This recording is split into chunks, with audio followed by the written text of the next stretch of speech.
какие-то особые чувства испытываешь, когда присутствуешь в такой аудитории, и очень такой, как камертон какой-то. Сегодня был этот музыкальный наш певческий коллектив.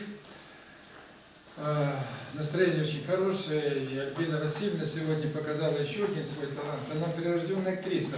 Татьяна Андреевна, вы имеете в виду, может быть, вам спектакль каком-то надо или задействовать?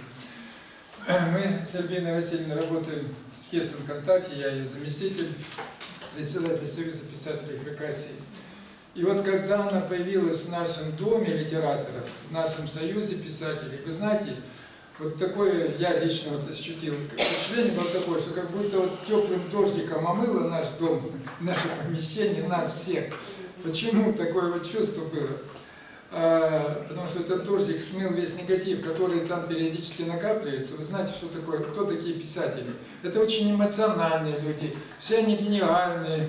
И вот иногда там какие-то споры, раздоры бывают, даже небольшие, прочие дела. И вот такая энергетика там накапливается. Пришла эта светлая, сияющая женщина, и она как-то вот сразу разрядила там обстановку. И вы знаете, у нас собрание, мы так немножечко переживали, вот отчетно-выборное, буквально несколько дней назад прошло собрание. И на этом собрании, ну не то, что там какое-то тише благодать, но так все по-деловому прошло, конструктивно, и добрые идеи высказаны были. И, ну как можно сказать, ни единого голоса она не получила против себя, против своей кандидатуры. Поэтому будем надеяться, что вот то, о чем говорила Валентина Евгеньевна, очень мудро говорила, хорошо. И вот один нюанс. Она переживает, что Альбина Васильевна не сможет полностью отдать себя творческой работе. А вот я думаю так, что Альбина Васильевна, поскольку она очень болеет за сохранение хакасского языка, за сохранение и развитие хакасской культуры в широком очень понимании этого слова, этого понятия, то она здесь вот будет сочетать и свою административную деятельность с дальнейшим продвижением, пропагандой всего того, что связано с сохранением, развитием культуры и хакасского языка. Вот она опять же буквально вчера приехала с очень важного мероприятия в Орджоникидзевском районе и очень переживает, мы с ней общались, что не доходит до многих наших администраторов, чиновников, вот эта проблема во всей своей остроте о сохранении языка хакасского. Вы знаете, вот мы сейчас, вот мы не знаем хакасский язык, вот два наших товарища, тоже мой коллега, член правления Союза, Синельников Геннадий, сидим, слушаем, вот начало было такой замечательной музыки.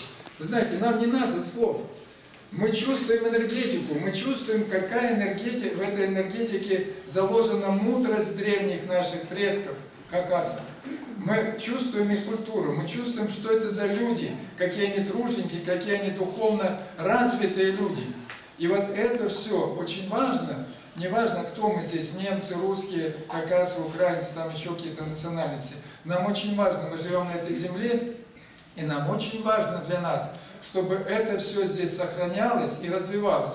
Вот я вам искренне говорю, Галина Григорьевна не даст мне, как говорится, подтвердит, если надо, мои слова. Я уже года два, наверное, где-то назад вот эту мысль высказал, и сейчас ее повторяю. Конечно, я понимаю, это такой поэтический образ, какая-то метафора, может, для некоторых. Вот будь моя власть, будь я на месте Зимина, да? И его помощников. Я бы сейчас составил список, кстати, это вот для вас, для Совета старейшин идея, наших мудрых аксакалов, наших мудрых людей земли хакасской, создал бы им условия для того, чтобы они все, что еще помнят сами. Вот та же Галина Григорьевна, она же тоже вся, извиняюсь за такое выражение, она в суете постоянно, туда-сюда, туда-сюда. Я говорю, Галина Григорьевна, да вы столько знаете, вот бабушка у меня так говорила, бабушка, вот так, дедушка, так, мама, так. Я говорю, вы где это записали? Ой, пока некогда.